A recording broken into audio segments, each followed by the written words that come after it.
Rabotai, today's learning is the Leeor Nishmat Nikadam Chaya Bas Sarah, sponsored by Eddie Kol Yaakov Kai Lokov.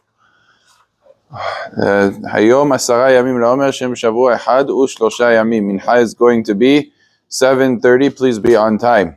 As we're saying another halacha when it comes to askarat kelim, the property of a Jew, the utensils of a Jew, I should say, that are working, so to speak, on Shabbat. We made a distinction between animals that a Jew owns that are not allowed to work on Shabbat, even if it's not being worked by the Jew. The animal itself is not allowed to do labor on Shabbat, like a horse for plowing, and a cow as well, and all these other animals for threshing or whatever it is.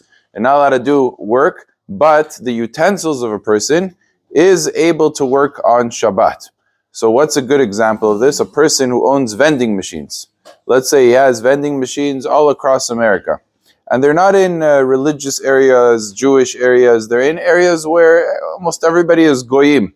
It's mutar for him to have these vending machines operating on Shabbat. Even though the goyim are going to come, put in money, and they're going to take sodas, and they're going to take snacks and everything else, and he's essentially making money off of Shabbat.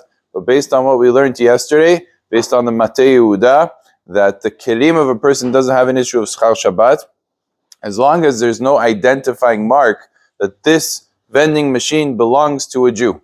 It's not something that's public knowledge. People just see a vending machine, they have no idea, and it's not in an area where there's predominantly Jews. So once those two conditions are met, he is allowed to place the machine, and he's allowed to benefit from anything that happens on Shabbat, because there's no issue of doing a transaction of Shabbat since he's not involved in the transaction. It's purely the not-Jew, and he's not violating any issur with taking the money as well that is made, so to speak, on the Shabbat. And since we said that there's no violation for the utensils of a person, so to speak, working on Shabbat, so therefore he's permitted 100% to do and to have vending machine, and so on and so forth.